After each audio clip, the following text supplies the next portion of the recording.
Assalamualaikum warahmatullahi wabarakatuh. Bertemu lagi dengan saya Imam Sanjaya. Baiklah teman-teman, pada kesempatan kali ini kita akan membahas tentang persidangan perkara pidana di pengadilan secara elektronik ya. Oke teman-teman, pernah tahu nggak sih persidangan secara online? Persidangan secara online itu ada yang secara pidana dan enggak ya. Tapi pada fokus video kali ini kita akan membahas tentang persidangan secara pidana ya, secara online. Itu diatur pada Peraturan Mahkamah Agung nomor 4 tahun 2020 tentang administrasi dan persidangan perkara pidana di pengadilan secara online. Terlepas dari pro dan kontranya ya, kita harus tahu dulu nih tujuannya. Tujuan daripada dibuatnya aturan mengenai persidangan perkara pidana secara elektronik ini ya. Baiklah kita baca sama-sama ya. Ini pada poin pertimbangannya. Itu ada tujuannya, tujuan persidangan perkara pidana secara elektronik ini. Oke, kita baca sama-sama ya.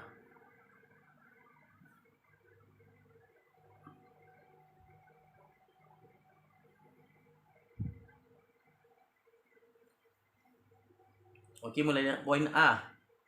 Bahwa pengadilan berkewajiban membantu pencari keadilan dan berusaha mengatasi segala hambatan dan rintangan untuk mewujudkan peradilan yang sederhana, cepat, dan biaya ringan.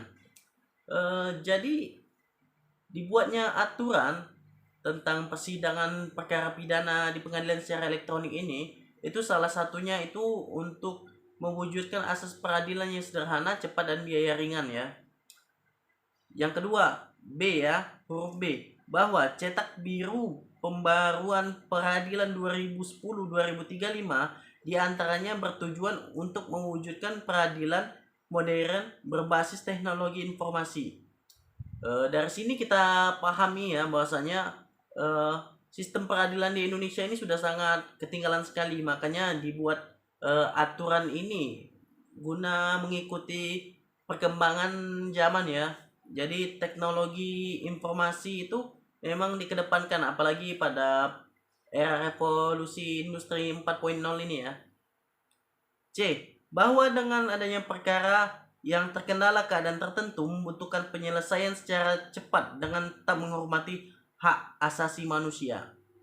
Jadi dibuatnya persidangan perkara pidana secara elektronik ini sendiri guna untuk memudahkan pencari keadilan itu sendiri. Jadi terlepas dari efektif atau tidaknya, kita harus pahami bahwasanya persidangan secara pidana ini bertujuan untuk mencapai suatu keadilan yang lebih tepat sasaran, lebih murah, dan juga sesuai dengan perkembangan zaman ya. Pernah tahu nggak sih ruang sidang elektronik itu di mana aja? Kalau kita lihat ya dari pasal 1 ayat 4 ya dari Peraturan Mahkamah Agung ini, ruang sidang elektronik itu meliputi beberapa tempat. Baik, kita baca ya pasal 1 ayat 4 Peraturan Mahkamah Agung nomor 4 tahun 2020 ya tentang administrasi persidangan perkara pidana secara elektronik ya.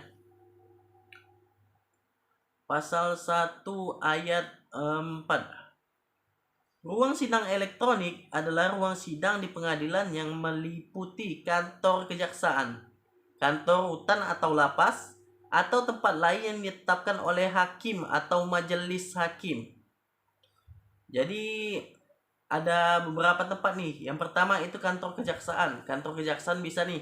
Jadi mungkin ketika perkara itu dipandang perlu ruang sidangnya diadakan di kantor kejaksaan, maka bisa dilakukan. Kantor kejaksaan, kantor rutan atau lapas, dan tempat lain yang ditetapkan oleh hakim atau majelis hakim. Jadi selain kantor kejaksaan, rutan atau lapas itu ada tempat lain yang ditetapkan oleh hakim. Mungkin ini dimaksudkan agar apabila dalam keadaan mendesak perkara pidana itu masih bisa digelar secara online ya. Jadi kita perlu garis bawahi, yang pertama itu adalah dasar dibuatnya aturan, tujuan dibuatnya aturan, kemudian ruang sidang elektronik itu meliputi apa saja. Oke, baik ke inti pembahasan kita ya. Inti pembahasan kita yang keempat adalah penetapan sidang secara elektronik ini. Jadi apakah hakim bisa memaksa terdakwa ya, memaksa terdakwa untuk mengadakan sidang secara elektronik. Jadi perlu kita perhatikan ini ada di pasal 2 ayat 2 Peraturan Mahkamah Agung nomor 4 tahun 2020 ya, tentang administrasi dan persidangan perkara pidana di pengadilan secara elektronik, juga pada Kitab Undang-Undang Hukum Acara Pidana pasal 230.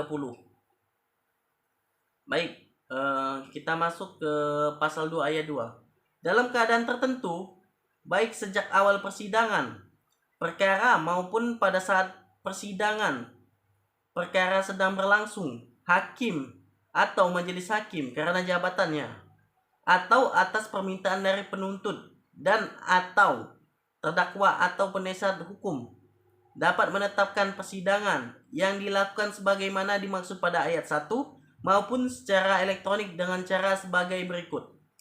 Baik, kita kunci ya. Jadi penetapan itu sendiri, persidangan secara elektronik ini ya, persidangan pidana secara elektronik ini bisa terjadi karena 4 hal ya. 4 hal. Yang pertama, hakim karena jabatannya. Yang kedua, permintaan dari penuntut atau dan terdakwa atau penasihat hukum. Permintaan dari penuntut, permintaan dari terdakwa atau penasihat hukum. Jadi yang pertama itu hakim karena jabatannya, yang kedua itu kumulatif ya. Kumulatif yaitu penuntut dan terdakwa atau penasihat hukum. Yang ketiga alternatif. Alternatif itu ada satu pihak aja, yaitu penuntut umum saja. Yang keempat terdakwa atau penasihat hukum saja ya. Jadi terlepas dari penetapan sidang ini apakah hakim bisa memaksa atau tidak, maka jawabannya adalah tidak. Mengapa tidak? Karena hakim itu bertindak karena jabatannya, bukan karena memaksa.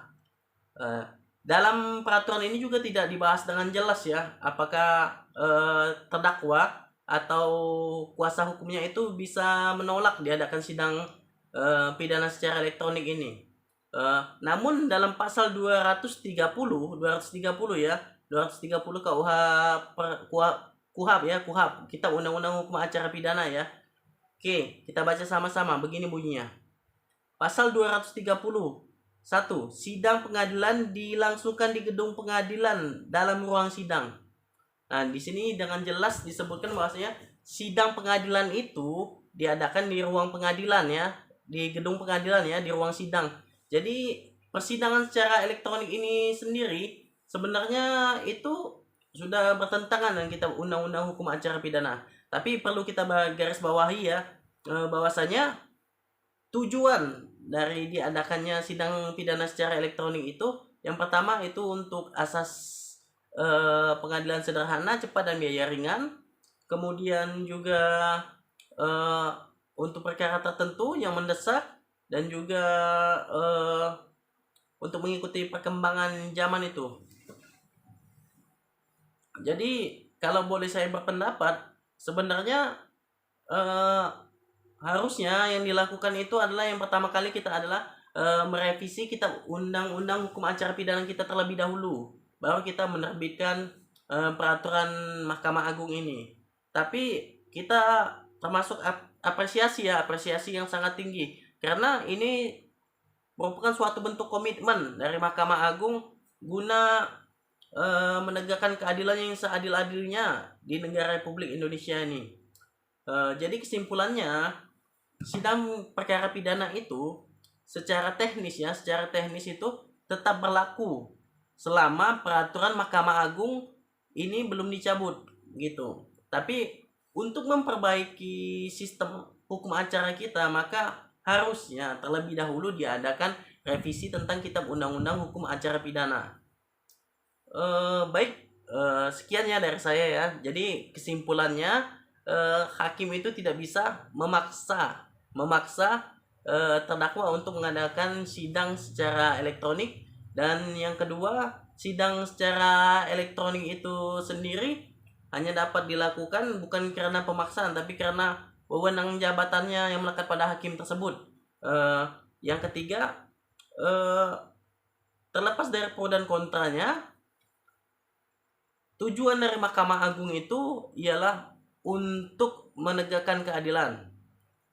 Yang keempat, perlu adanya revisi dari Kitab Undang-Undang Hukum Acara Pidana kita agar peraturan Mahkamah Agung ini bisa tetap berlaku. Walaupun keberlakuannya itu sekarang ini menjadi rancu ya, karena bertentangan dengan Kitab Undang-Undang Hukum Acara Pidana itu sendiri.